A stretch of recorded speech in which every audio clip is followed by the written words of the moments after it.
Hello and welcome to Murder Dictionary Podcast. I'm Brianna and that is Courtney. Hello.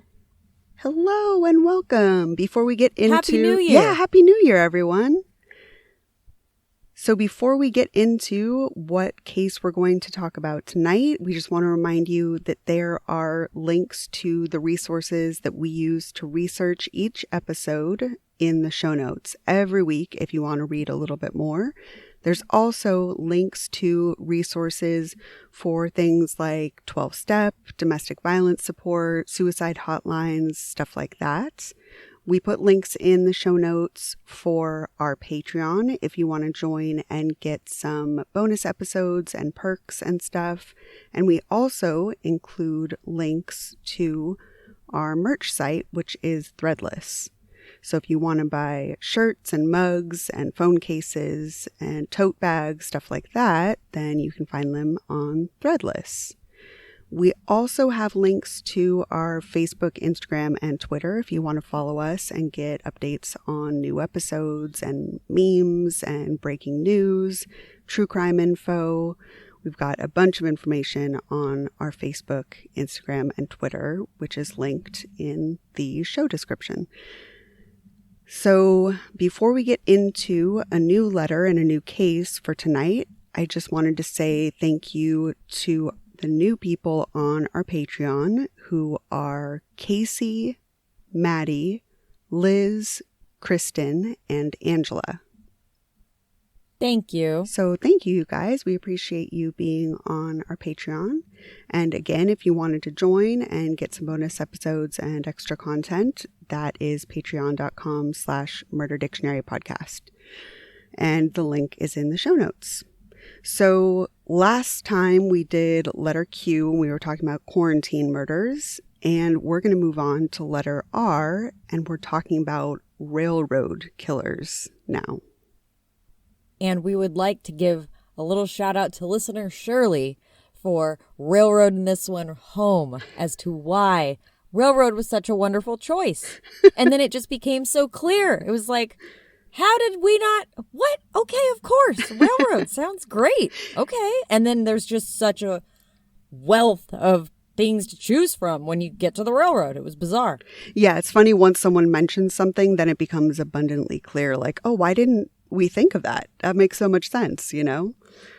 Yes, I agree. So thank you so much for sending in suggestions. If you have suggestions for letters and what we should cover, then just let us know because we're always open to new subjects and things that we haven't thought of. So we're going to start a new letter in our alphabet, letter R for railroad, like I said. And we're going to be talking about someone that went by a bunch of different names and aliases, and you'll find information under a few different variations of his name. But his name that we're going to use is Angel Leoncio Reyes Resendiz. He also went by Rafael. He also did different spellings of his name, but that's his actual legal birth name, right? Yes, that's as easy as you could break it down. But there's all sorts of variations.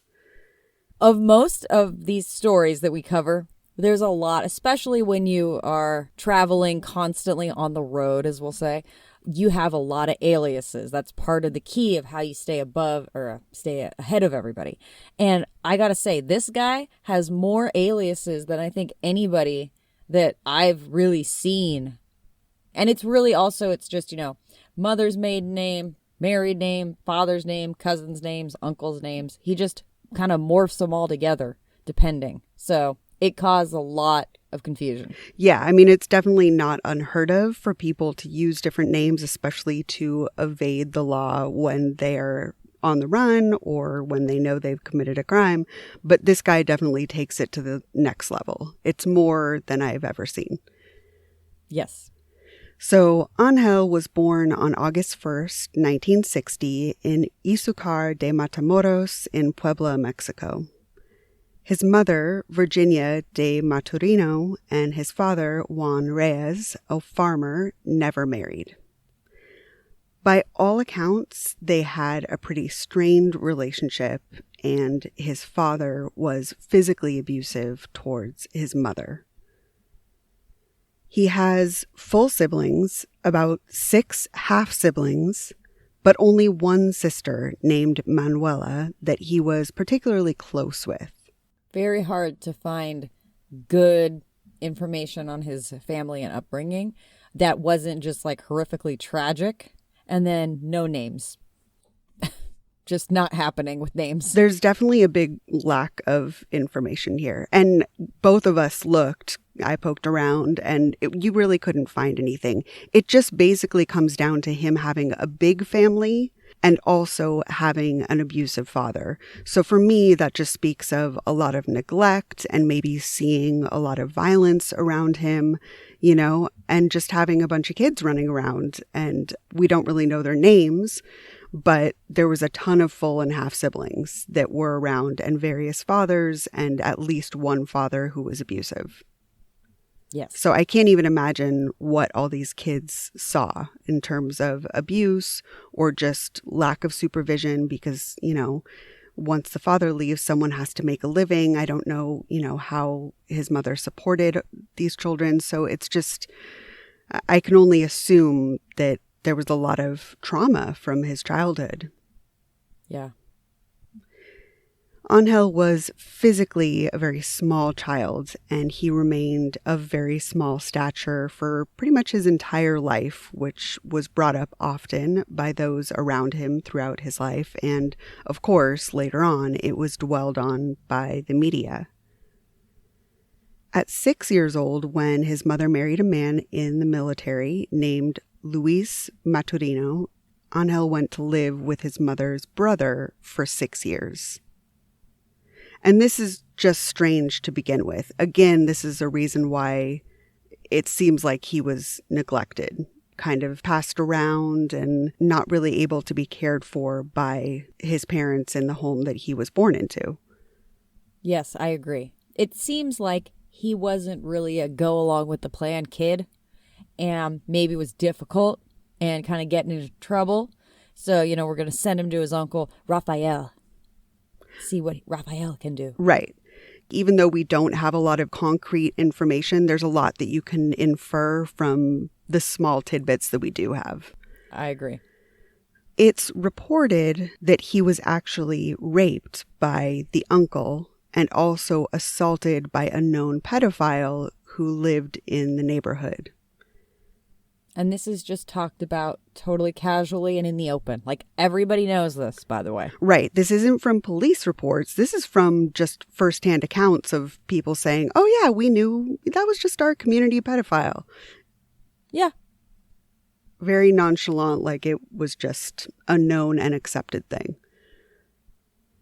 Later, when his mother is interviewed by authorities, she admits that her son spent his childhood not in her care, but with a family that, quote, lacked proper guidance, and homosexuals in Puebla may have sexually abused him. And of course, when you hear something like this, and especially when it comes up in true crime, you have to point out homosexuality is not the same as pedophilia. It is definitely a misconception that she bought into. Yeah, but I also think that this is a mother describing the abuse that she basically allowed her son to have. Like, she doesn't understand. She doesn't, and she can't explain this in a way that makes sense other than, like, at the time, especially, homosexuality is wrong. So you're going to equate it all together, right? Because that's what they believe at this time, in this area, in the culture.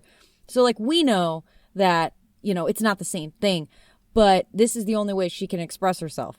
These are her words, even though we know there's a clear distinction between homosexuality and pedophilia. That's to her knowledge and the time period. And like you said, the culture, that's what she believed. And so that's how she stated it. So we're just repeating what she said. This is also after the fact. And now, you know, everybody knows that you sent him to live with this known, right? Like this situation. Right. It, you know, she probably has a lot going on in her own head as well. Like we're not going to defend these people, you know what I mean? But this one, you can understand. You can read between the lines here. At only 11 years old, after, of course, suffering through abandonment and physical abuse and sexual abuse, Angel decided to run away. That's so young. It is really young. Just think of any 11-year-old you know. Like, can they boil water on the stove, you know? What can they do independently? That's the end of 5th grade going into 6th grade, you know. Right. Crazy. He lived on the street at only 11 years old, and he began seeking escape in substances, and he was often sniffing glue to get a very cheap high. Of course, he didn't have money, he's living on the street, he doesn't have resources or any living skill set, so, I mean, that's just kind of what he resorted to. He had no guidance and no good influences, so he definitely went through some tough times while he was on the street. In 1976, at age 16, he was caught trying to cross the U.S. border into Brownsville, Texas, and he was deported 2 months later. And this was the first of many times that Angel would try to flee Mexico and get caught, then deported back to Mexico. It was just a pattern that would continue through the rest of his life. It seemed like he had all the time in the world. He doesn't have a job. He's 11 years old. You know, it's like, yeah, sure, let's see if I can get there. Take the risk. Maybe he'll get a reward. If not, he gets a free ride home. Like, what's the risk? Sure, go for it.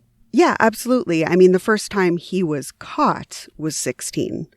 You've got to assume Yes. He had been doing this for a little while before he was actually found and sent back. So, I mean, he was out on the street for many years before the deportation happened. So he's definitely traveling, going back and forth, crossing the border, and just trying to make ends meet, I assume, you know, just trying to get by as a teenager, you know? Yeah.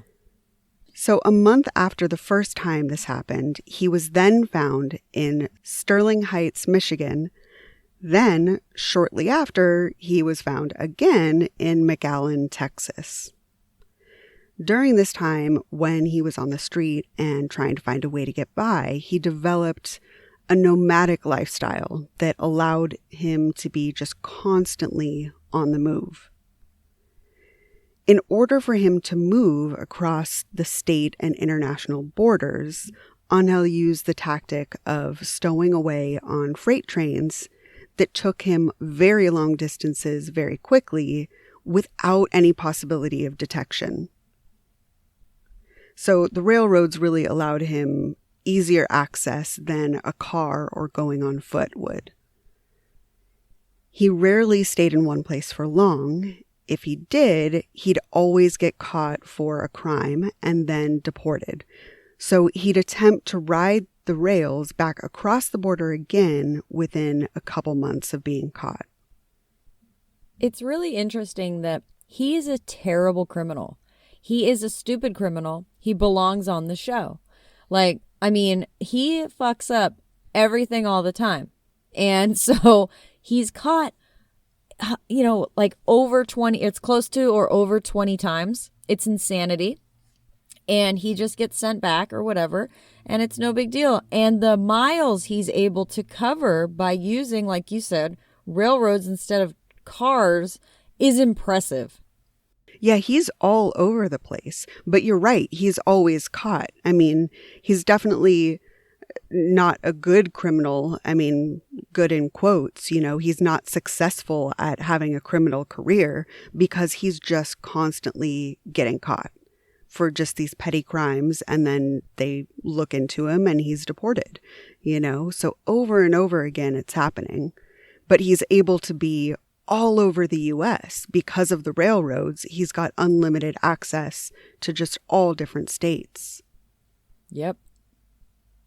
In 1979, he was given a 20-year prison sentence in Miami, Florida for auto theft and assault. But he was paroled and released back to Mexico only 6 years later in 1985.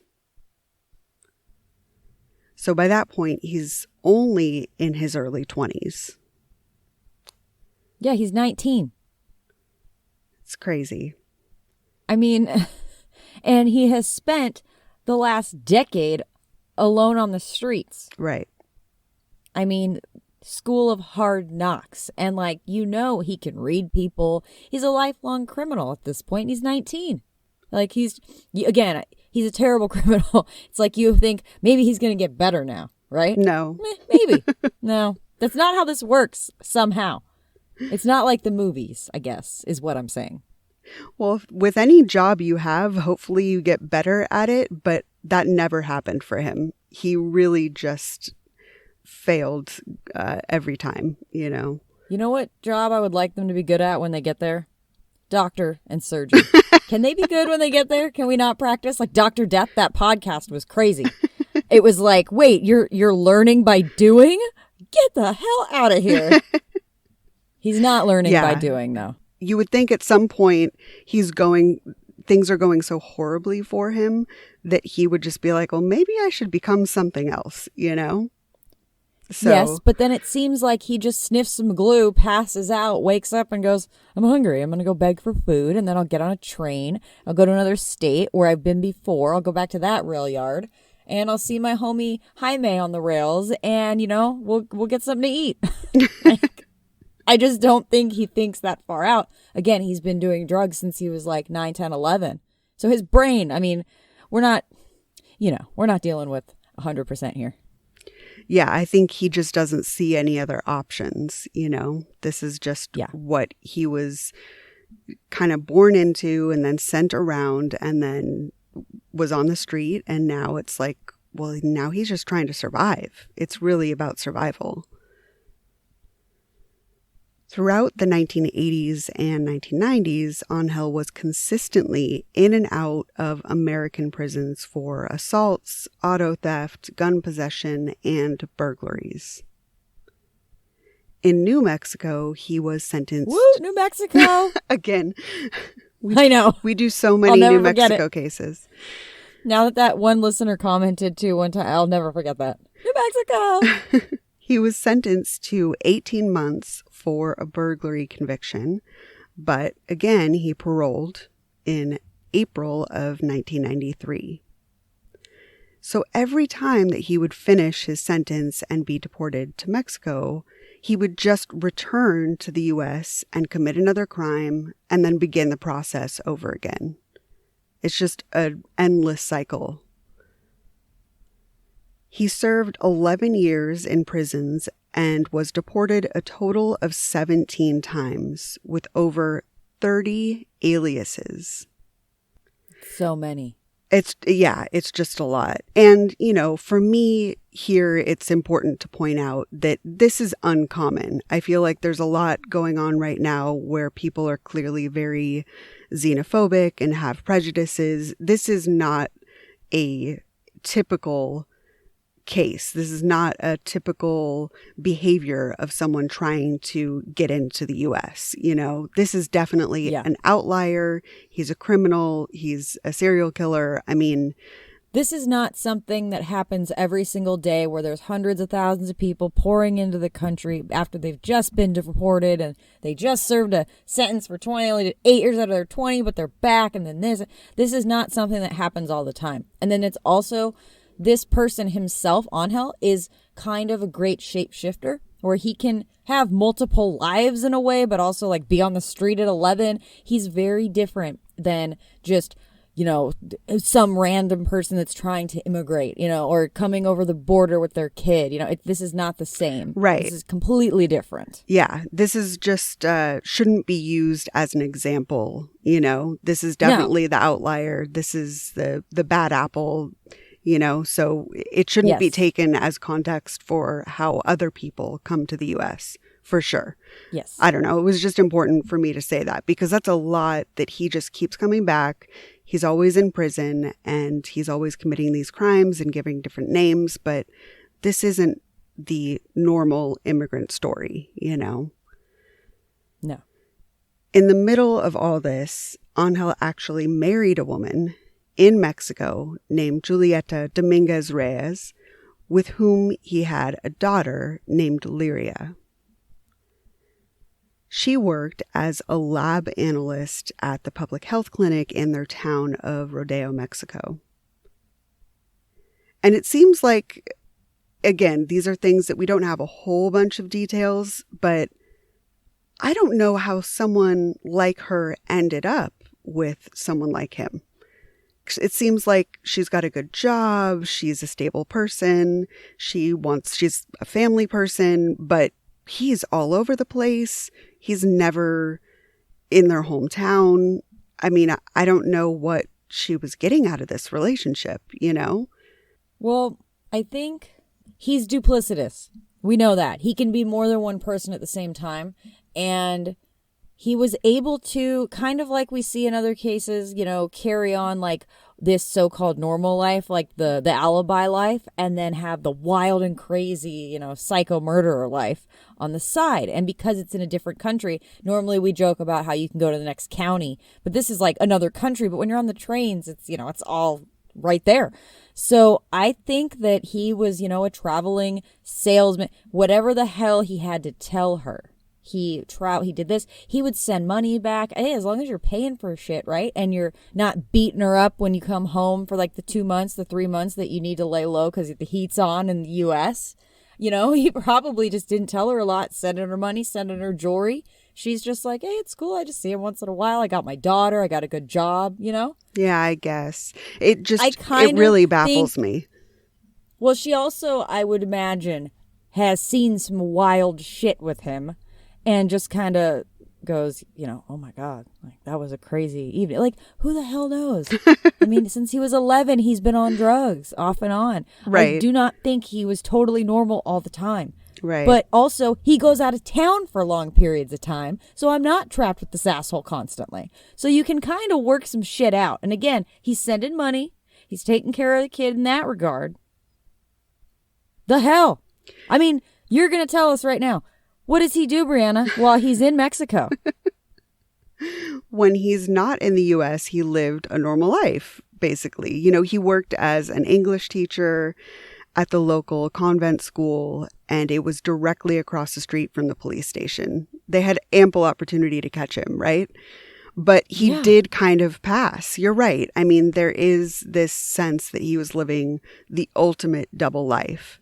It's confusing to me that he could keep up a double life so well that she would marry him and have a kid with him, and then he would still go on the road. And you're right. You know, he did have the kind of excuse of being at work, basically. Like, oh, I've got to travel to go make money, and he'd be sending money. But it just, part of me wants to think that, like, how could she not know? How could she just not see the other side of him? She knew something was up. Yeah. But didn't know he was a mass, you know, serial killer. But something was up. Right. She just saw what we've seen up to this point. Like, maybe a little bit of petty crime. And he probably wouldn't even tell her when he got arrested that many times. Oh, for sure. It was probably just like, oh, I was busy working. I couldn't call for a month. Totally.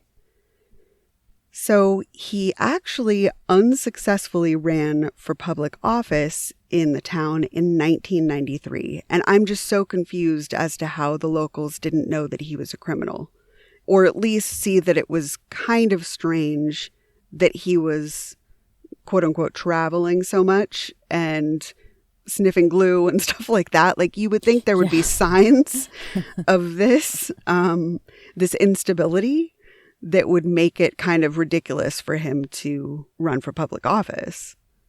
Oh, yeah. And he would say that he was, you know, a migrant farm worker when he wasn't teaching English at the convent school, which that's a great story, you know. Migrant farm, I mean, shit, it could be blueberries today and strawberries tomorrow. I got to be in Ventura this week and Georgia next week, you know. It's like, huh.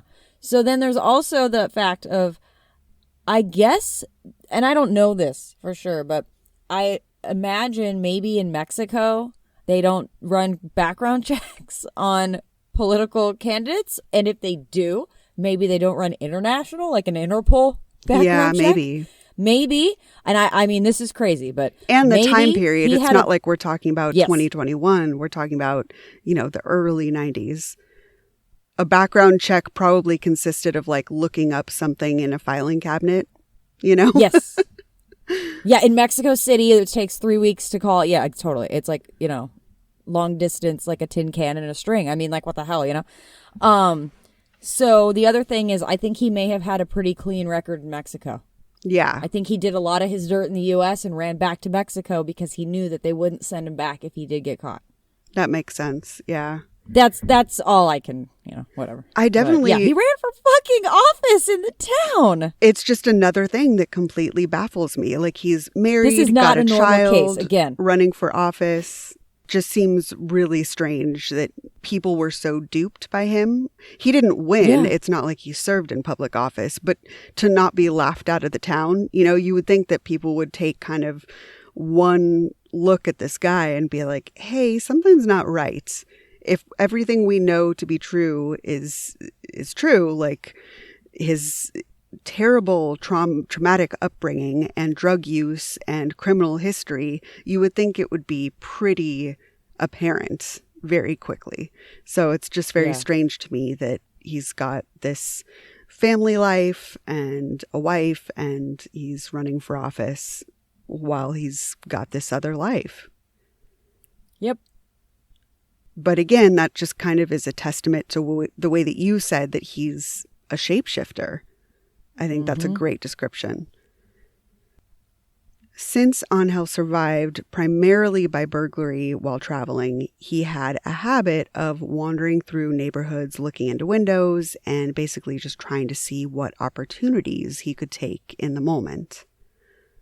Although it started with burglaries, and it definitely initially was a means to make a living, eventually it escalated to violence. He claims that he entered homes which, quote, seemed to radiate evil. He recalls breaking into many homes while the victims were asleep inside, and he didn't do anything to them. It sounds very much like the creepy crawlers with the Manson family, just kind of seeing how quiet and creepy they could be. Yes. Wandering around inside the houses like, well, if I took something, could I get away with it? Or what can I get away with without being detected? Hey, we get it. You don't want to be hearing a Progressive commercial right now, so let us tell you something you do want to hear. No one is funnier than you. People laugh just thinking about the things you've said. I'm laughing at one of them right now. Coworkers repeat your jokes at the office, but they're never as good as when you tell them, and shame on them for trying. There. Don't you feel better? You'll also feel better knowing you could save when you bundle home and auto with Progressive. Although I'm sure you'd have a funnier way to say that. Progressive Casualty Insurance Company affiliates and other insurers. Bundle discount not available in all states or situations. Once upon a time in a convenience store, a woman asked, which zero-calorie drink will I like more? The cashier said, I have a thought. Coke Zero Sugar always hits the spot. The taste made her heart fill with laughter, and with her Coke Zero Sugar, she lived happily ever after. Coca-Cola Zero Sugar, unbelievably delicious. No trip to the store is complete without the unbelievably delicious zero-calorie taste of Coke Zero Sugar. The first time Angel took someone's life was in 1986 when he murdered an unidentified homeless woman and her boyfriend in Brexar County, Texas. He said that he met them both in a homeless shelter, then they went on a motorcycle trip together, and that they had brought a gun along for target practice. According to Angel, the woman had disrespected him, so he shot her with a .38 caliber handgun and left her body in an abandoned farmhouse.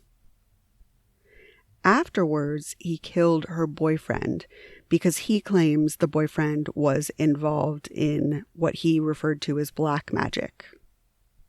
Sure. All right, we'll buy it. Yeah, why not? He then dumped his body in a creek between San Antonio and Uvalde, Texas.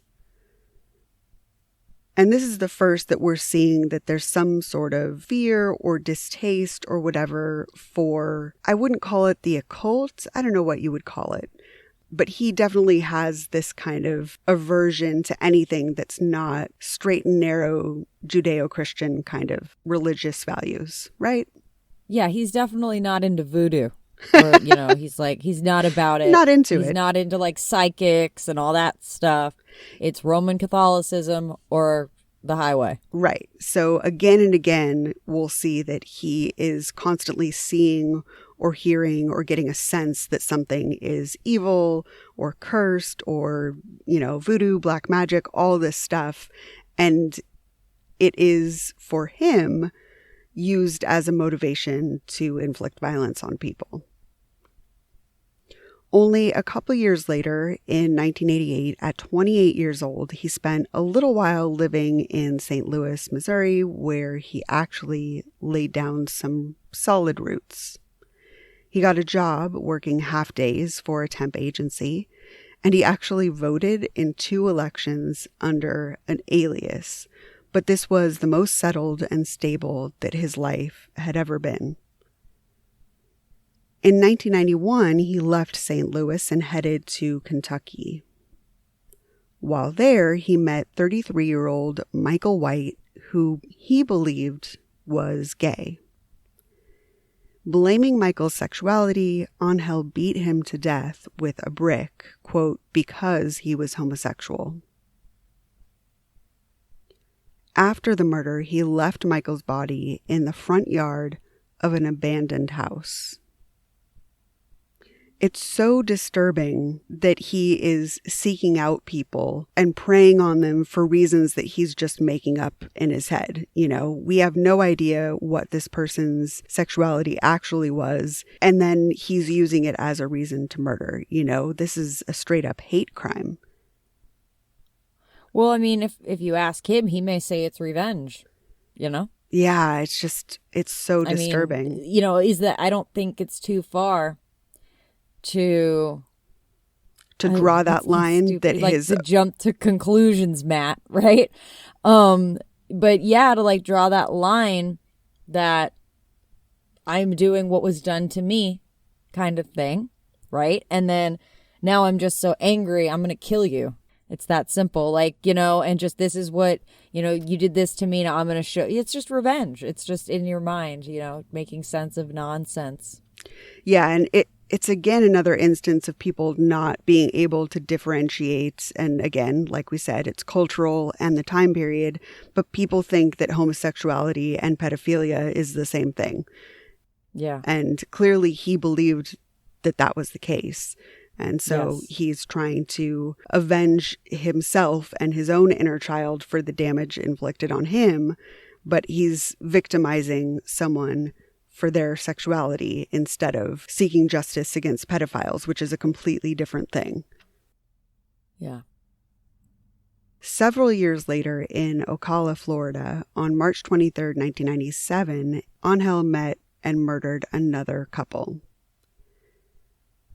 Jesse Howell was beaten to death with an air hose coupling and left beside the railroad tracks. His 16-year-old girlfriend, Wendy Von Heuben, was raped, strangled, and then suffocated with duct tape.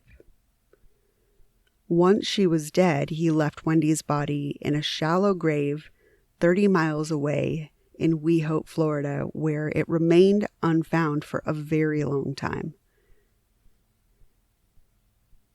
It seems like he's not even really doing a lot to cover up these crimes or hide the bodies either, which is very striking. It just stands out. This one is the most hidden of any. I mean, right. He just kills them where they, just drops you where you stand and just moves forward. Yeah, most of them, he just has no attempt at all to cover his tracks or anything. Yeah. So Wendy's grieving family went on Ricky Lake, and they did various episodes of shows like Dateline because they were desperately trying to find out what happened to their daughter. They really tried to spread awareness. They wanted to keep the tips flowing in, but really the detectives had no information to go off of and no solid leads. In late July of 1988, the police began investigating a series of hang-up calls to the house, hoping that maybe these would produce some new leads, but they did not. In July 1997, in Colton, California, an unidentified transient was bludgeoned to death with a piece of plywood. Although this case would actually remain unsolved, Angel is the prime suspect in this murder. Colton's a train town. Oh, is it? Oh yeah, it's like if you're, driving towards Palm Springs on your way out to Riverside, you're going to drive through Colton, and there's just train tracks everywhere. There's a little bridge that you go under that's for the trains to go by, and on it is painted Colton. Hello, it's Colton. We have trains. So honestly, it tracks everything about this one, except that, his fingerprints weren't on the plywood or whatever. Right. He didn't confess to this one. But everything says this has Angel's signature on it. And prime suspect is definitely another way of saying the only suspect in this case. Definitely. It seems like he's the only one that they're considering. But I didn't know it was a train town. It makes perfect sense that he would end up there. Yep. In Lexington, Kentucky, on August 29th, 1997, a 21-year-old University of Kentucky student named Christopher Meyer and his girlfriend Holly Dunn were walking along the train tracks near the college. Angel was hiding behind an electrical box when he jumped out to scare the couple and demand that they give him money. I think this is also why a lot of the people are just dead where they stood, is because he's really good at, with the burglaries, he learned to surveil and to watch people and hide and wait until they're not paying attention. So I think he surprises a lot of people. He jumps out and surprises them, kills them, and then takes the fuck off. Yeah, he catches people off guard, definitely. Opportunity. Mm-hmm. Thank you. Sorry. And even though opportunity, even though it's not a ton of premeditation in the sense of a husband planning to kill his wife for over a year, this is definitely someone that kind of stakes things out as much as someone that's nomadic can, and looks for these kind of opportunities and draws from previous experience to kind of repeat the same patterns that he has. There's this couple, I'm gonna surprise them. Let me just hide. It works for me to hide and then attack and then steal and take off. The other thing that I had been thinking the whole time was, I don't know if you know this, but railroad tracks don't move. So if you are constantly riding the rails, you're constantly going through the same small towns, you're going to the same train stops, train yards, the same nearby Greyhound bus stations, the same neighborhoods, that same area. So you do get a little bit familiar, and you would know, for example, there's a bathroom here that a lot of people using the train, they stop there. It's a good spot to hold people up. You know what I mean? Right. Stuff like that. You just kind of, like Golden State Killer used to go along the washes and the canals in the backyards where you can see in because you're up higher. It's like, your predator learns how they can find their prey. And he was definitely paying attention. And for as drugged out and messed up as he is, he's really good at being a predator. Yeah.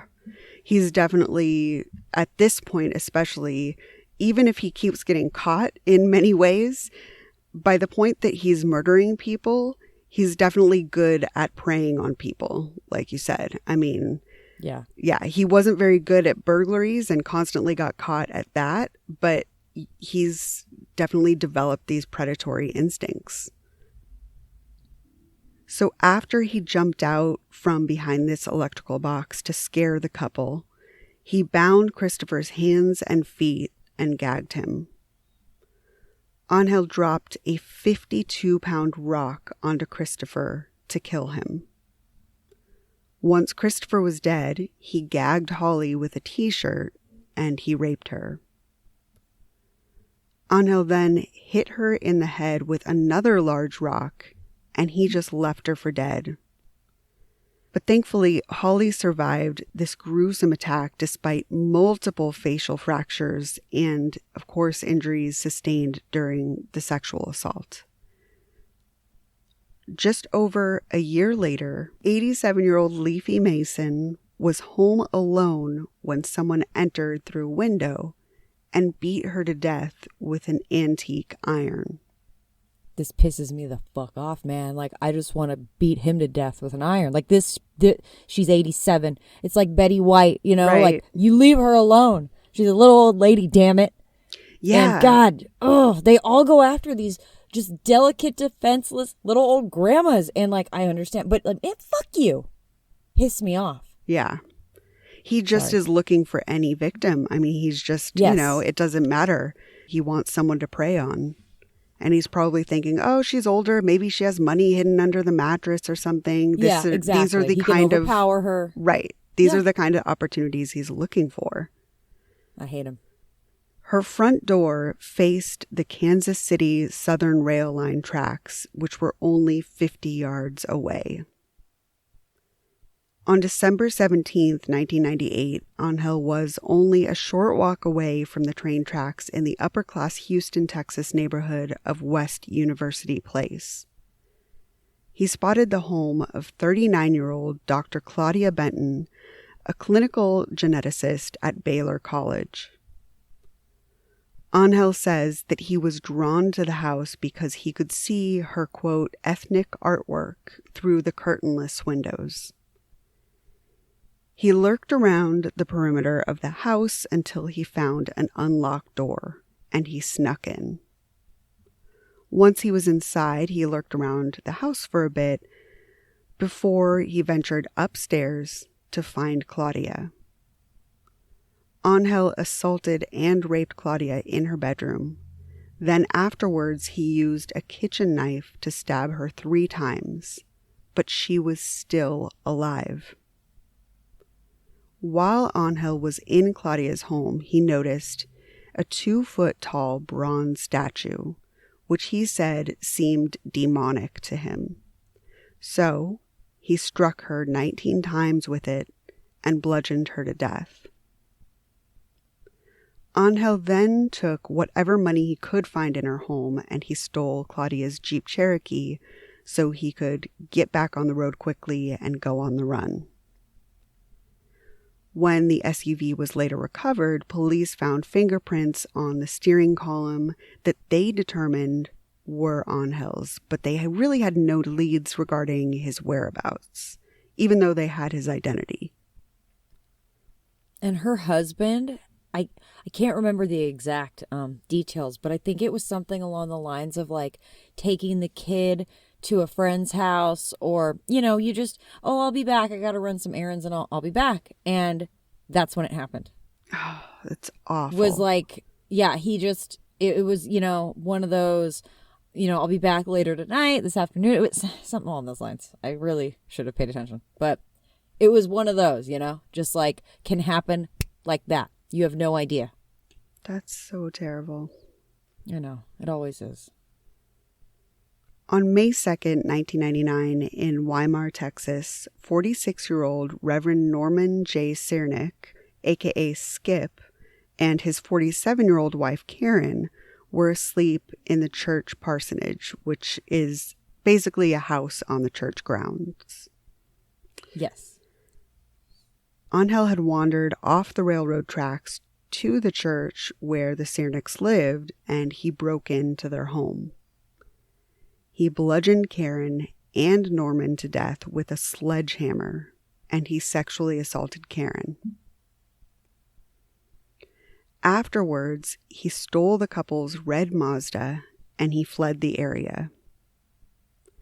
When the car was found 3 weeks later in San Antonio, Texas, and examined by crime scene investigators, the forensic evidence collected matched the evidence that was found in the killing of Claudia Benton in Houston 5 months earlier.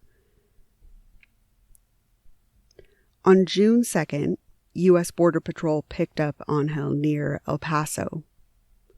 INS did a full fingerprint and photo ID check on him, but there were no matches found in their system.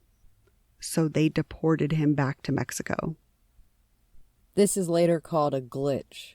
Yeah. Oh, well, the computer glitch. It's unbelievable that he just slipped through their fingers. He was right there. Yep. It just is infuriating. 2 days after the deportation on June 4th, Angel crossed the border again into Houston, Texas.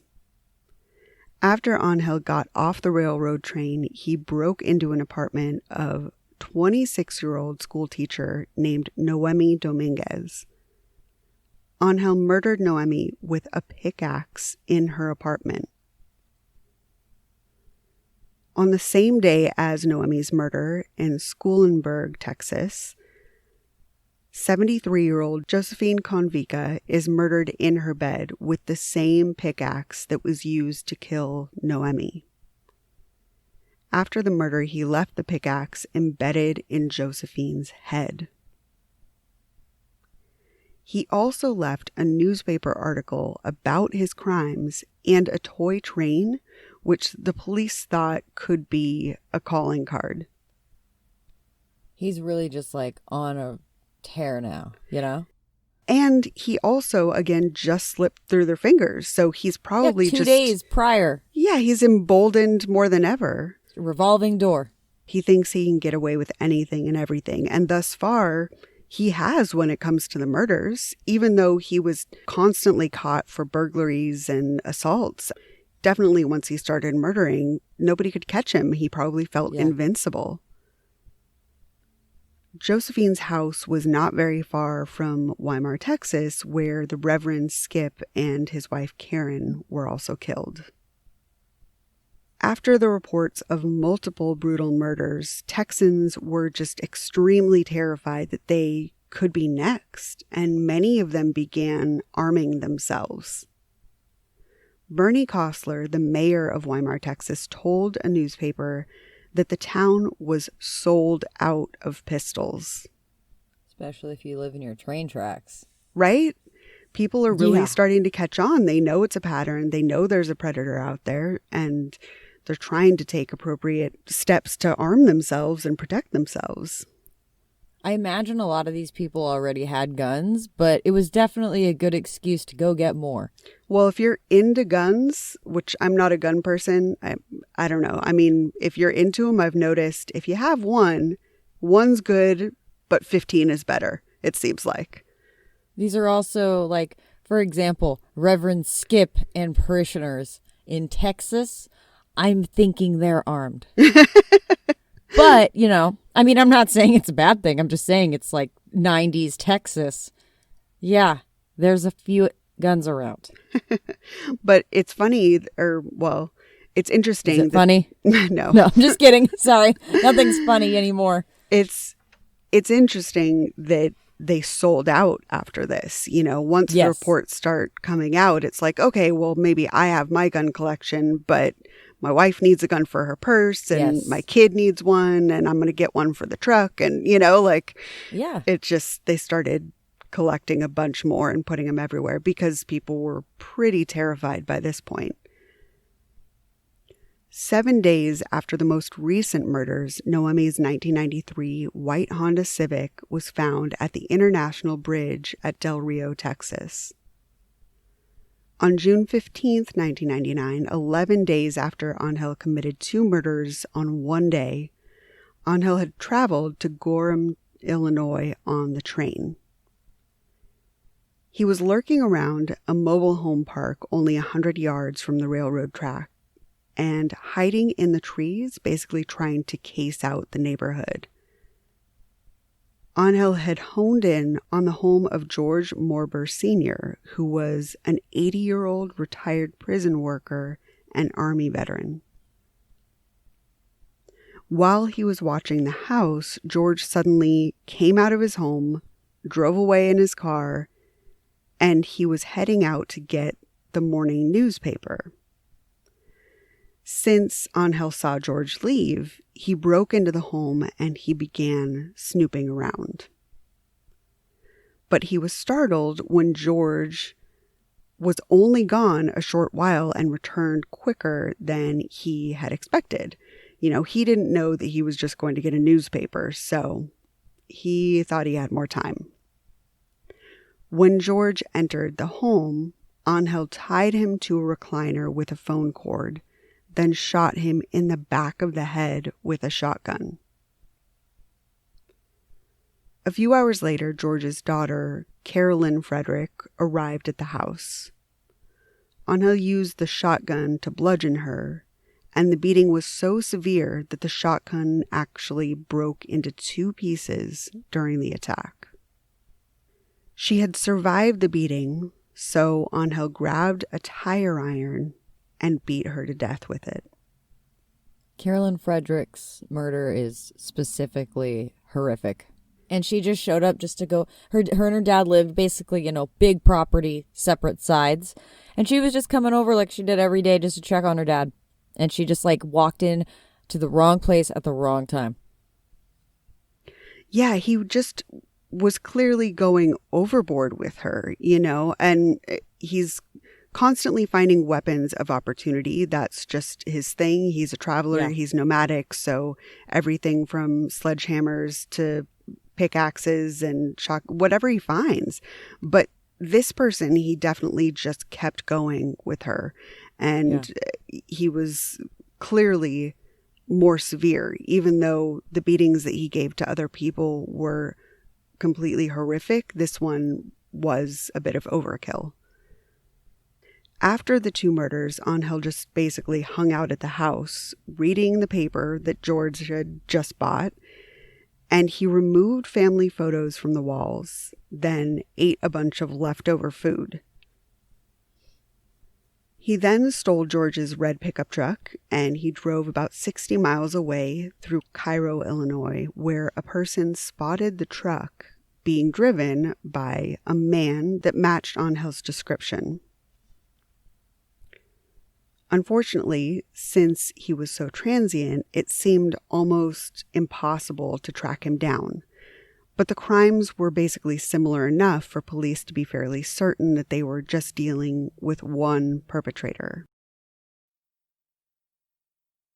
Progressive presents an interview with your upstairs neighbor. Hi, I'm Tia. The upstairs-downstairs neighbor dynamic is so special. We have our own language. Like when I scream at my mom on the phone, the people downstairs bang on the ceiling to show their support. The nighttime's the best time to rearrange furniture. I call it midnight feng shui. And if I sleep through my alarm in the morning, they bang on my door to wake me. So thoughtful. Progressive can't save you from your upstairs neighbor, but we can save you money when you bundle renters and auto insurance with us. Progressive Casualty Insurance Company, affiliates, and other insurers. Bundle discount not available in all states or situations. Good afternoon. Would you like to try a free sample of our double fudge brownie? Oh, sure. That's very good. I'll just take one more, just to be sure. Yep, still very good. Some things never change, like never being able to take just one free sample. And Geico saving folks lots of money on their car insurance. Is that macadamia nut I taste? Let me take one more. Sir? Yeah, I thought so. 15 minutes could save you 15% or more. Even at a few of the crime scenes where they hadn't really collected much forensics, the profilers felt like there was clearly enough similarities in the murders themselves that they were probably all committed by the same person. The first similarity was that all the murders were within close proximity of railroad tracks. The killer would also spend hours in the house just rifling through things, eating, snooping, taking cash or jewelry, any valuables that he could find. And it was clear that this killer didn't flee the scene immediately after the murders. Another similarity was that most of the victims were found with a blanket or something similar, basically covering the bodies so the killer didn't have to look at the victim while he was spending all this time snooping around the house. It also seems like there was a lot of police cooperation with each other, which doesn't happen a lot. where they all kind of went, okay, you've got a murder near the railroad tracks, right? I got one too. He went through the house? Okay, me too. You know, just checking boxes and just like, oh, wait, we got one of those too. Especially because he is traveling over state lines so constantly and so easily. International travel, just whatever, all deported. Cool, we're here now. We're in Illinois today, Texas tomorrow. Yeah, it definitely is rare because we see so many cases where, you know, it's called linkage blindness, where the police in different towns don't communicate with each other, and so they don't know what's going on. So you don't see that the cases are linked because you're not talking to the Texas authorities when you're in Illinois, you know? So this is definitely a rare case, especially back in the day. Now we have so much more technology that can help link these cases, but it was incredibly common for different murderers to commit crimes in different states and it not be seen as perpetrated by the same person because nobody was communicating and nobody had the vast resources of information, you know? So this is definitely rare. Since the police were fairly certain that they were looking for one serial killer, they began to refer to him as the Railroad Killer. And in 1997, their intense manhunt for him had truly began. The FBI's Violent Criminal Apprehension Program, aka VICAP, was used to compare elements of each murder, and it was determined that they were indeed all committed by the same person. Former FBI profiler John Douglas described Angel's MO saying, quote, "When he hitches a ride on the freight train, he doesn't necessarily know where the train is going. But when he gets off, having a background as a burglar, he's able to scope out the area, do a little surveillance, make sure he breaks into the right house where there won't be anyone to give him a run for his money. He can enter a home complete with cutting glass and reaching in and undoing the locks. He'll look through the windows and see who's occupying it. The guy is only 5'7", very small. In fact, the early weapons were primarily blunt force trauma weapons, weapons of opportunity, found at the scene. He has to case them out, make sure he can put himself in a win-win situation. He probably started killing somewhere in his late 20s. He may have killed people like himself initially, males, transients. He became angry at the population at large. What America represents here is the wealthy country where he keeps getting kicked out. He just can't make ends meet. Coupled with these feelings, these inadequacies, fueled by the fact that he's known to take alcohol, take drugs, lowers his inhibitions to go out and kill. Yeah, I think that's a pretty good synopsis and profile of him. I mean, nailed it. Like, you know, just especially the part where he says when he hitches a ride on a freight train, he doesn't necessarily know where the train is going. And that is like, I don't know why, but it feels really like a big statement. Yes, he's basically, like I said earlier, I think I get the feeling that he's just surviving, you know, yes. And eventually it becomes part of his survival instinct to be violent. It's no longer about money and sustaining his life. It's just about really seeking out victims. The money becomes secondary. What's crazy too is he could at any time just go back to Rodeo and be with Julieta and live his life with his daughter and be a English teacher and probably have a, you know, pretty good life and, you know, fulfilling, and you can have grandkids that you'll have a relationship with. You know, it's like you have a normal life. You're choosing to be a serial killer. The fuck? Right. That's absolutely just baffling to me. It's just astounding that he's got so much stability back in his hometown just waiting for him. He could go at any time, and he does indeed return periodically, but he doesn't stay.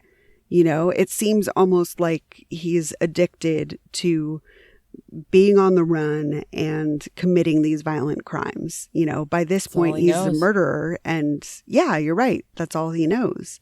He's just got to keep going. There were also forensic connections uncovered through fingerprints and DNA, which connected Angel to multiple murders across Texas, Illinois, Florida, Kentucky, California, and Georgia. Police believed that though Angel did sexually assault some of his victims, the sex was secondary to the robbery or murder. Law enforcement began performing extensive searches at many rail yards and boxcar junctions, taking anyone inside or around the area in for questioning. Do you think that they stopped any trains and found a boxcar full of children at some point? Oh, man. Because there is an entire series of books called The Boxcar Children that has always just really confused me, even from childhood, that people are aware that this family of kids live in a boxcar and they're just down with this shit. I need to revisit that. I have to be remembering it wrong. That can't be real. You know what I'm talking about? It really sounds familiar to me, but I can't place it. I don't remember it. There's a whole series of children's books, The Boxcar Children. Please, someone let Brianna know I'm not insane. Was it supposed to be like the Little Rascals or something? Okay, that would make sense. Like they're getting into shenanigans in the boxcars? I vaguely remember this being a little more serious. Really? We'll look into this. I don't need to waste everybody's life with this, but I'll waste yours. I will send you, because I just remember being like, because I think their parents are dead, something like that. Some fucking runaway abandonment story. Oh, and Lord. These kids, like the oldest one is like a 17-year-old boy, and then there's like a girl and another boy and a little girl and like a little one, and they all live in a goddamn boxcar. And even as a kid, I'm just, what? That's dark. Where are the adults? Somebody call a grown-up, like what's happening? So anyway, that was all I could think of too, was like, can you imagine they're searching the trains and all of a sudden they open one and they find all the kids in the boxcar. Oh God. I'm the only one that's thinking this shit, trust me. Anyway, keep going. Trains were even being stopped and searched from end to end in hopes of finding the railroad killer hiding somewhere aboard. Officers were also canvassing various shelters and known transient hangouts where they identified suspects, questioned individuals, and then released them. In June of 1999, Angel was added to the FBI's top 10 most wanted list with an initial reward of $50,000 that eventually rose to $125,000 within days of the announcement. And again, this is in 1999, so I'm thinking at least double that. It's a ton of money. Oh, yeah. The authorities were clearly, embarrassed by the fact that INS had Angel in custody on June 2nd, but because of, quote, a computer glitch, they had deported him back to Mexico, and he'd went on to murder 2 more people in the U.S. just 2 days later. He was described as 5'7", 140 to 150 pounds, and having a tattoo of a snake as well as one of a flower. I can't even imagine being the person that has to be like, yeah, so we had him, and like we really had him. We had him in cuffs and we were questioning him. We had him. And then we didn't have him anymore. And then he killed some people. But it was a computer glitch, you understand, right? Right. Like, whoa, what? Oh my God. I'm sure there was a ton of people scrambling to not take responsibility for that computer glitch, quote unquote. Yeah, exactly. It was said that he may have been using an alias and working as a day laborer or an auto mechanic. He's got skills, man. It's just... By now they know he's using a ton of different names too. So he's taking all these different jobs and using different names. Like, it's just, he's a ghost. He's nowhere to be found. He's everywhere and nowhere. He does a lot of, side jobs too, like day laborer stuff is like cash price, I mean, you can't track him. Yeah. On June 10th, a police officer in Rodeo, Mexico said that he had seen, quote, the eccentric English teacher from the convent school. It's a really funny description. From the convent school, reading a newspaper article, then folding up the paper, which had clearly spooked him before leaving his food on the table and taking off in a hurry. When the officer looked at the paper, it was clear he'd seen an article about the railroad killer. News of Angel's murders had finally reached his hometown, so he fled in a hurry, realizing that the alias would at least give him just a little bit of time to get out of town. But that was it. He didn't have long. You know what else about this guy? He never changes his appearance. Ever. He has like the same, when he wears glasses, they're the same glasses. They're really recognizable. He always has this, he looks like a guy who's been riding trains around. He kind of, that really famous Richard Ramirez mugshot that everybody's seeing now because of the show. He looks like he could be related to him. Like they have that same, like transient, living in the streets kind of for long periods of time look.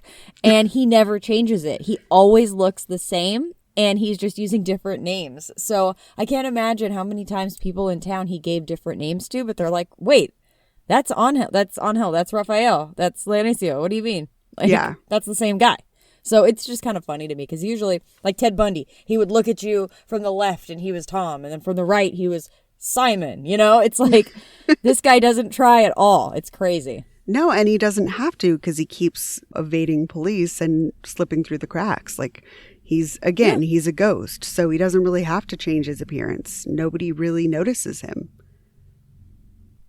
On July 1st, 1999, DNA collected inside Josephine's home was found to be Noemi's, which linked Angel to both of the murders and confirmed that he had drove one woman's car to the other's house to murder her. Tips were coming in from all over the country that he was being spotted everywhere. On July 7th, 1999, FBI contacted Angel's wife, Julieta, in Rodeo, Mexico, and asked her to assist them in persuading Angel to surrender. She had reportedly slept very little and lost a good amount of weight since Angel told her that police may come looking for him and he had to leave town. She willingly turned over evidence, including 93 pieces of jewelry that Angel had mailed to her while he was abroad. This is why you can't tell me she did not know something was going on. I think she probably thought he was in a cartel. He was in drugs. He was something like that, where he was buying her fancy, pretty things to keep her quiet. He has all this money from the drugs after all, right? That, I think, is the way that you rationalize this. How does a man who is a migrant farm worker, who's not even home, and when he is an English teacher, afford 93 pieces of jewelry? Some of this jewelry is fancy shit. How did you not know, Julieta? Come on. So I think that she just compartmentalized and yeah, he's into some shit. He's definitely a criminal of some sort, but he's not a murderer, so I can deal with it. Until he's a murderer, right? Yeah, she must have turned a blind eye to this. I can't believe that she ended up with him in the first place. Well, of course. But then secondarily, it's baffling that she wouldn't know. She had to know. He had to be very charismatic. Something. Intoxicating, right? Something. He must have been a salesman. I don't know, but he sold her a line of bullshit. She bought it. Poor Julieta. And Lydia, too, his little daughter. What the fuck? Anyway. Yep. Sorry. Pissed me off. So Julieta had a feeling that jewelry was taken from the victims, she said. And she was right. And at least 13 of the pieces belonged to Noemi. There was also an overwhelming amount of fingerprint and DNA evidence, plus additional stolen items recovered from their home that tied him to all of these different murder cases. Julieta said, quote, "We've been living together 5 years and I had no idea about this. He never was violent or sadistic. He was a gentleman in all the small details. He never failed to open the car door for me. But if he did what they are saying, his spirit is rotting and his mind must be disturbed. My Angel refused to turn himself in or to repent and ask God's blessing. He told me it's better to run. I cannot stand prison. They're pursuing me and there's no alternative. You don't know what is inside a man's head, but we were a very stable couple." Okay. You know, and I feel bad for her. She is an additional victim, but at the same time, she had to know something. And Yes. it's just confusing because, you know, I feel bad for her in one sense that she got duped by this criminal. But on the other hand, she was complicit in some sense because she kept profiting off of his crimes. And there's no way for her to think that this came from legit means that he would be sending all this money and jewelry, you know? I feel like you just described Teresa Giudice and her husband, Joe. I hate when people say Giudice. It's Giudice, okay? Fucking Teresa Giudice and Joe Giudice and their whole relationship. You just described it. That's what I feel like, you know, she had an idea, you know, but she just didn't know what she was signing, right? Yes. Like, I think it's stuff like that. This is a New Jersey housewife version of Mexico housewife, Julieta Dominguez Reyes. So, you know. It is what it is. There's some... But I really do think, like, she knew something was up. But I think she just thought he was a criminal. Like, really, you know? Or had a friend who fenced jewelry or something. Yeah, at least she's getting something out of it. And, you know, whatever he has to do to bring in the money, she must have just turned a blind eye. Yep. She told the police that he would only stay in Rodeo for a month or two. Then, as he had always done since he was 16, Angel would cross the border to work as a migrant farmer or on any farm where he could find work. Sometimes he took others across the border with him so that he could make about $400 per person. Then he would steal a newer car so he could drive it back and sell it for profit in Mexico. He's got little rackets. You know, he's got little rackets that he does. And then he gives her jewelry. I mean, that's what she thinks. When it was found that the railroad killer was Angel, reporters and media descended on his uncle's house for a statement. And, you know, one of the big reasons for this is that, like you had said, one of his aliases was Raphael. His name was the same. The now 66-year-old Raphael, who was suffering from diabetes and eye problems, gave comments to the media pleading for Angel to turn himself in. And another aspect of this is that, again, everybody knew. It was just this like open statement that Angel had been sexually assaulted and abused by his uncle as a child when he lived with him. So I have a feeling that a lot of people descended on Raphael's house, you know, talking to him about, oh, your nephew. But then they may have been like, hey, by the way, you sexual predator. You know what I mean? Like, I have a feeling he was not so upset over it was his name, but that like they were coming and saying some shit he might not have liked. And they were bothering this old man in his golden years, right? I think that's more of what it was. He doesn't give a shit. He's just pissed off that they've all come to his house. Yeah, it finally caught up to him. Yes. Back in the U.S., the manhunt to find the railroad killer was continuing. A relatively new Texas Ranger named Drew Carter had received a tip that Angel was currently in Mexico and began planning how to bring him in. Drew contacted Angel's sister, Manuela Karkowitz, who was living in Albuquerque, New Mexico at the time. Kirky! Sorry. She initially refused to cooperate. He pleaded with Manuela to help them facilitate a peaceful surrender of her brother, guaranteeing his safety in jail, regular visitation for family, plus psychological evaluations and treatments. Basically, at this point, he had committed so many murders that it seemed like it would be a violent apprehension, and this was the way that she could help her brother come in safely. Well, this was super easy, too. Like, and really smart on the end of this agent, this Texas Ranger, that's just like, you know what? He doesn't want to come in. Like, let's just bring him to us, and maybe we can just plead, with his family to plead with him, and he'll come in. And I mean, shit, we'll take a shot in the dark. What have we got to lose? He's on the run. We can't find him. We might as well draw him out. Right. They have to try different things and think outside the box because they haven't been able to catch him thus far. Yeah.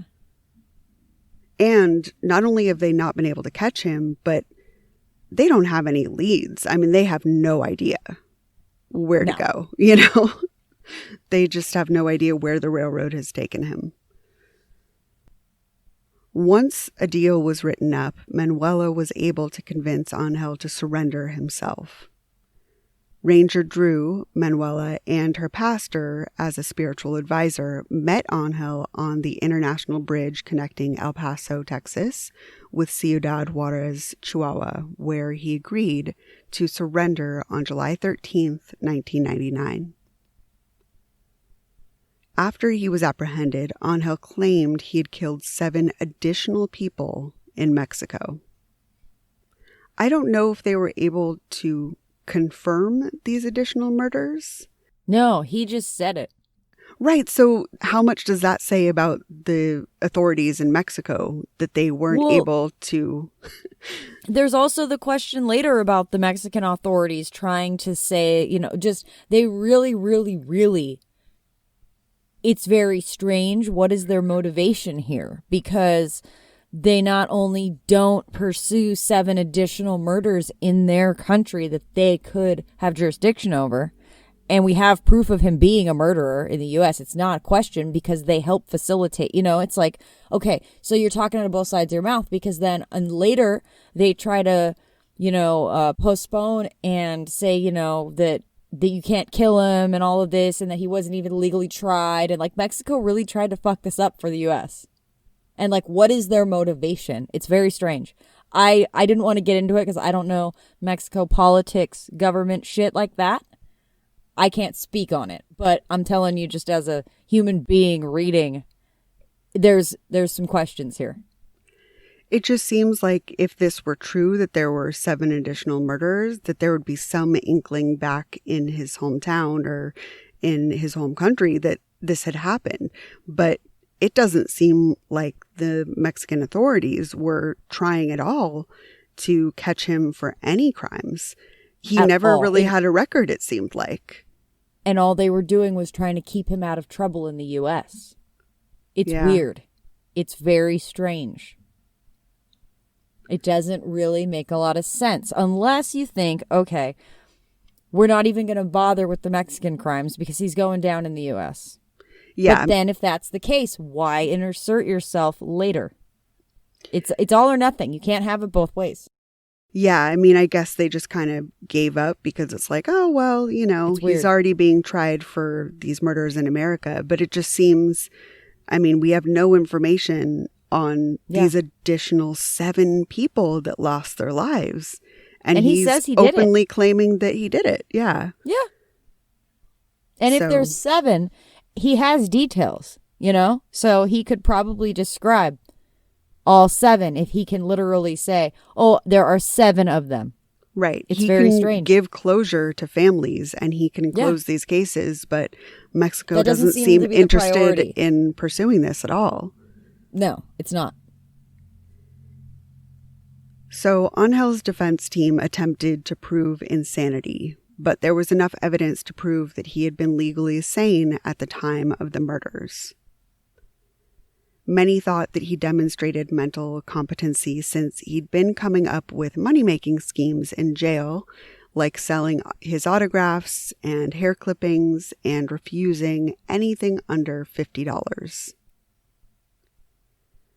The prosecution also aimed to prove sanity and premeditation by bringing up that he had used multiple aliases and had known how to avoid law enforcement while he was on the run. And yes, he did. I mean, it clearly demonstrates, all of his actions show that he knew what he was doing.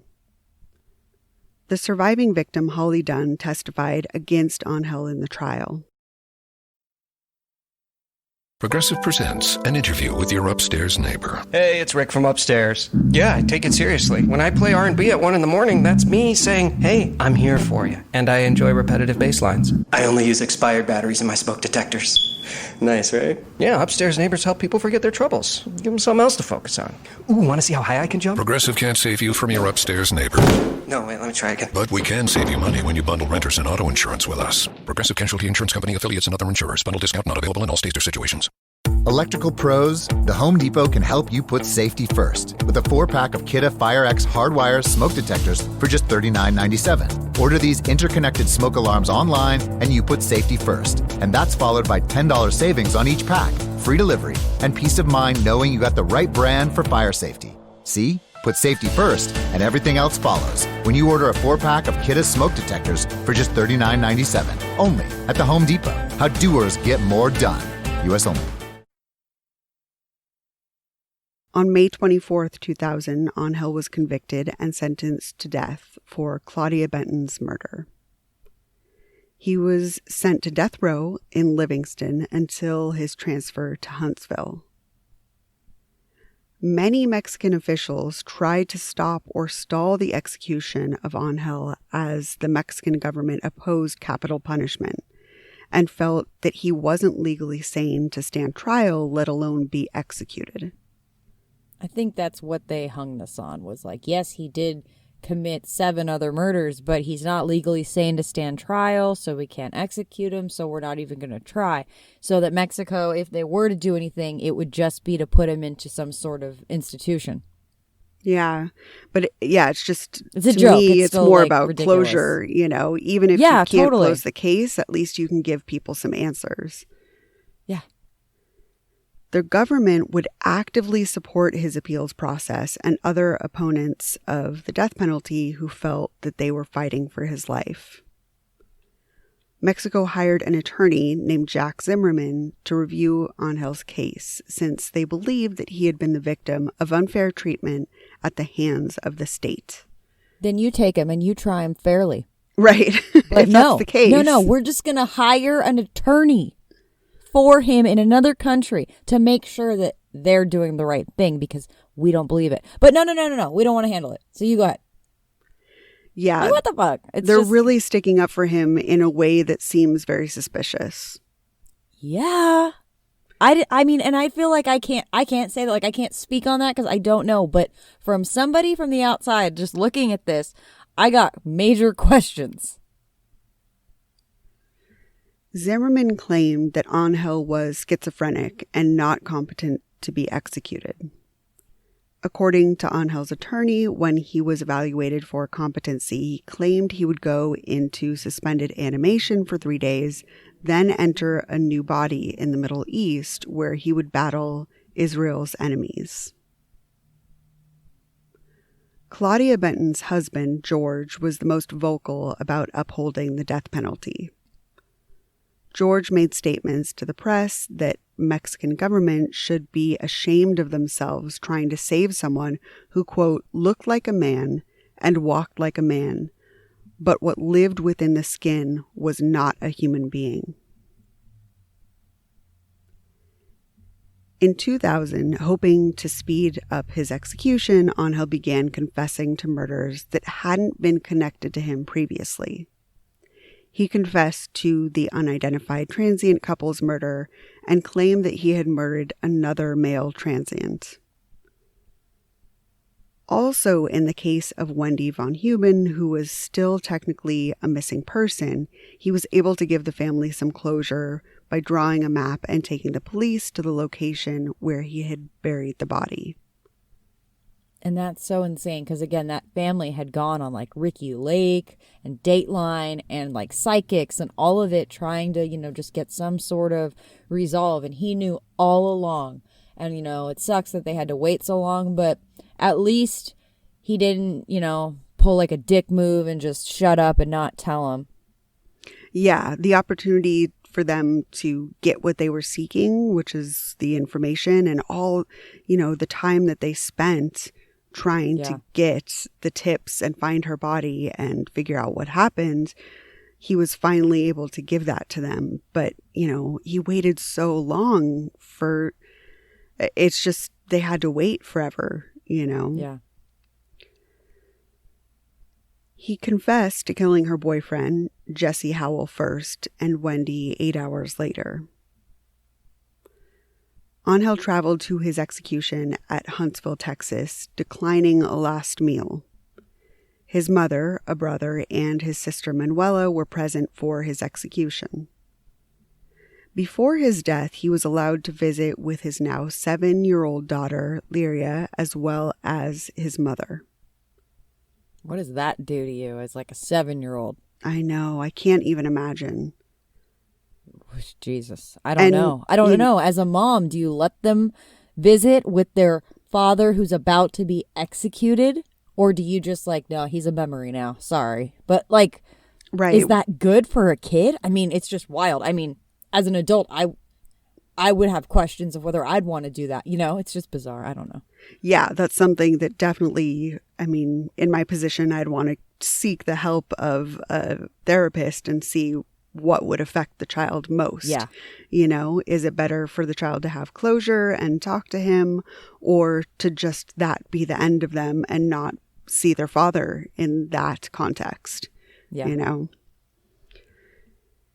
He did say that he was half man, half avenging angel, and that he could not be killed. Well, his name was Angel, and that's about it. That's where the similarities end. Like, that's where he's going with that. It's like, well, my name's Angel, therefore I'm an avenging angel who will come back. What? Shut up. His last words were to the families of his victims who were witnessing the execution. He said, quote, "I want to ask if it is in your heart to forgive me. You don't have to. I know I allowed the devil to rule my life. I just ask you to forgive me and ask that the Lord forgive me for allowing the devil to deceive me. I thank God for having patience with me. I don't deserve to cause you pain. You did not deserve this. I deserve what I am getting." He then said a prayer in Hebrew as he claimed to be Jewish and one in Spanish as the injection took effect. He died on June 27, 2006. He was 45 years old. Surviving victim Holly Dunn lives in Indiana and started Holly's House in Evansville, Indiana, which is a center for victims of violent crime. In June of 2006, she received the Jacqueline Kennedy Onassis Award for Outstanding Public Service due to her work as an advocate for victims of sexual assault. So cool. Yeah, these stories are amazing when someone can take what happened to them and turn it into just this beautiful way of helping people, you know? I'm in awe of that strength. She wrote a book called The Soul Survivor that details her experience and rebuilding her life afterwards. George Benton won a $49 million wrongful death judgment in the death of his wife, Dr. Claudia Benton. He and Claudia's twin daughters planned to donate any money received to Texas Children's Hospital, where Claudia worked. Wow. At least we have a couple stories of positivity to end on when there's a long list of victims like that. I'm grateful to hear some positivity at the end because everything he did for so many years was so horrific. It's really crazy too because it started, he was so young. I mean, you know, there's a lot of people that we say this a lot, you know, you go through hard times and things happen to you and you don't go around killing people, you know? And we see so many of these where from the beginning, it's like, you know, they had very little of a chance. And it's just from the get, there's issues. And you have parents who maybe not even for their own fault, are distracted, let's say, trying to make a better future. And in the process, future is just passing them by, and the kids are getting older. And now he's 11, sniffing glue, running away from home, and will start murdering people shortly after. It's just, who's to say? It's bizarro. And again, this is not the normal case. I just can't believe how many times he was deported too. Yeah. Blows my mind. It does seem just incredibly tragic his entire life, Yes. He always had the least opportunity, in every sense. He was just held back from achieving anything positive. He came from a really traumatic childhood, and things continued to be traumatic till his adulthood. But like we always talk about, of course, that doesn't mean that you're going to end up being a murderer or a criminal or whatever, It doesn't really determine your future. So he really actively, I think, made a choice that he wanted to be violent at some point. And even though he didn't have opportunities and he lacked so much in the way of love and healthy upbringing and whatnot, there was still an opportunity for him to change that, and he chose not to, The other thing, too, is while you're living this life on the rails, right? Just this crazy existence of, I don't even know where the fuck the train's going, and I'm not even old enough to drive a car, right? At some point, he encounters men like the one he will become.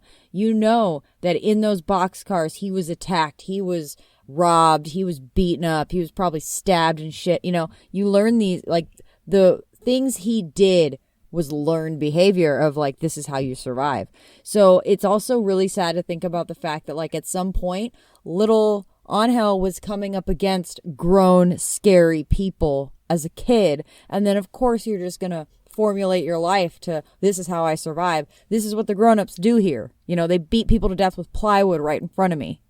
Crazy shit goes down, and like the drugs and the alcohol. I mean, it's a crazy existence.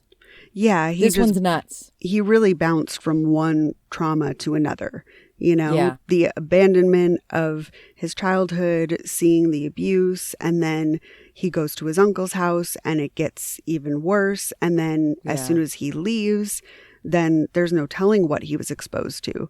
He had no positive influences, it seemed like, through his entire life. He was just out there on his own, trying to gather information on what it was to survive in this world. And what he saw was nothing but negative. It was nothing but violence and tragedy and really, really awful stuff. So, yeah.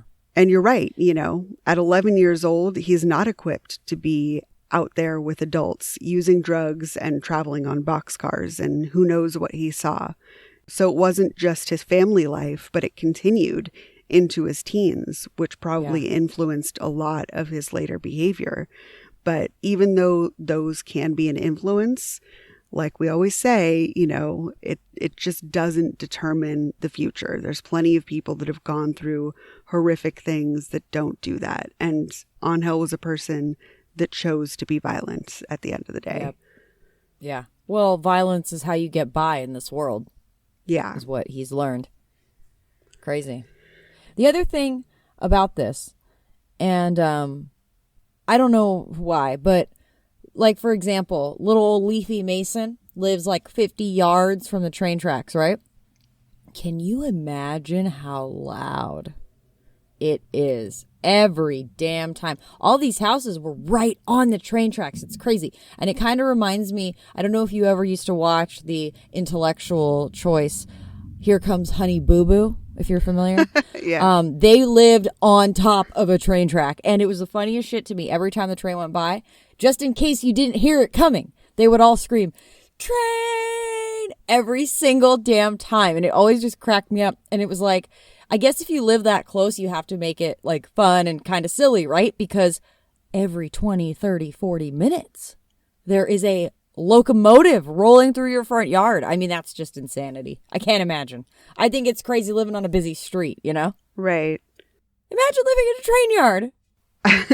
I wonder how much of that noise also could cover up Angel sneaking around, you know? So much of it. Maybe him just lurking around in the front yard. As soon as he could hear the train coming down the road, he's like, oh, it's a couple miles away. I can hear it. It's a mile away. Okay, cool. Let me get ready to open the window. As soon as it goes by and the whole house shakes, yeah, they'll never notice a door is open. Exactly. It's the perfect cover for any sort of noise that he would be making because it's so loud. Yep, definitely. Also, on a side note, I did have a moment where I looked up if I was insane, and I wasn't. Apparently, Henry, Jesse, Violet, and Benny are 4 recently orphaned siblings, not wishing to live with their hard-hearted grandfather. They have never met him because of his disapproval of their parents' marriage. The children strike out on their own and live inside of a boxcar in the woods. Oh, God. Henry works at a nearby town called Silver City. And yeah, he's like 18. The youngest one is 6 years old, Brianna. 6, 10, 12, and oh, I'm sorry, he wasn't 17. He was 14. And he's a natural athlete. Sorry, and he has a knack for repairing things. I mean, what the fuck? I remember being at the time like, this is an option? Like, if I don't like, I can just move to the woods and live in a box car with my best friend and her sister that we'll take care of. Crazy shit. It was funny. Throughout this whole thing, I'm just waiting for somebody to mention the boxcar children. Nobody has yet, but me. So anyway, railroad, it's crazy. You can get away with a lot of shit when you're riding trains.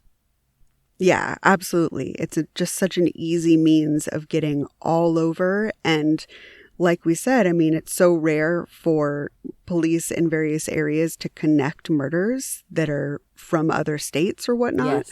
So, I mean, these railroad killers, it's just so much easier for them to get away with things for longer because everything is happening so far away and nobody knows, you know? As soon as there's heat in one county or one state, they could just move to the next place.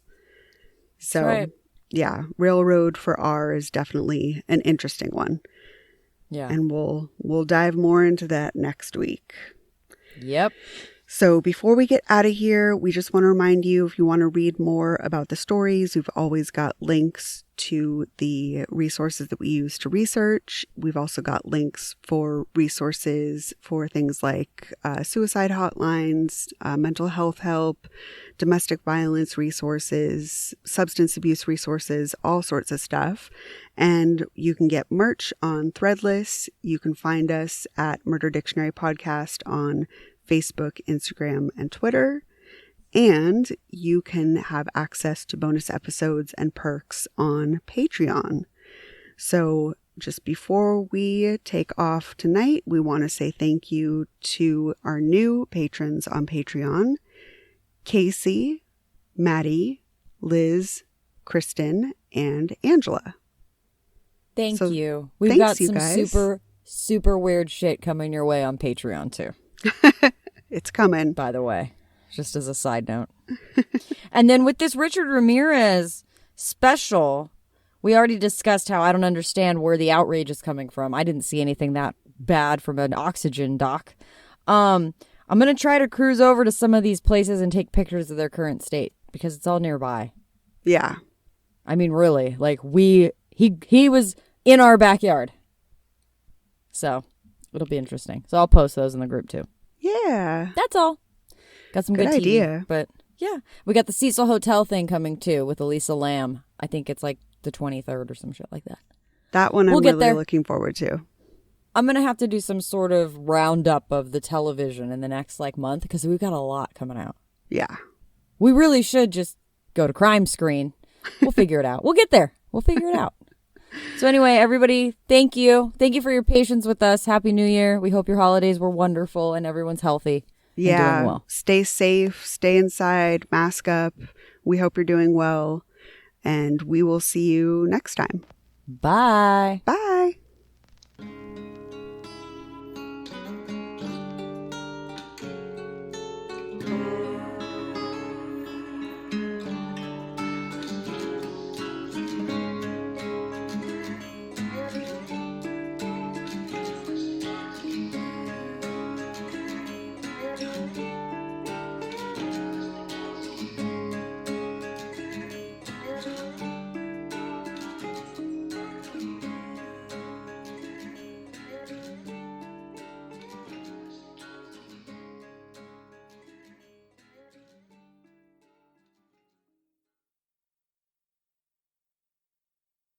Hey, what do you want to da-da-da? I don't know. What do y'all think we should da-da-da? Well, what did we da yesterday? Yesterday. All the dogs feel like the same da these days. I know. Like, is today Monday or Tuesday? Today is Thursday. Oh no, I forgot to call my mom on her birthday. Oh no! These days, nothing is normal and everything is weird. But you could still save big when you switch to Progressive. That won't change. Not today or any day. Quote today at Progressive.com. Progressive Casualty Insurance Company and Affiliates. Hi, friend. It's your home speaking, and I need some favors. Could you turn on some of the lights in the basement? I'm scared of the dark. Also, this one is easy. Could you bundle your home and car insurance with Geico so we could save money? Last thing, just a suggestion. Could you steam clean the carpets? I need a spa day. Geico. For bundling made easy, go to geico.com today.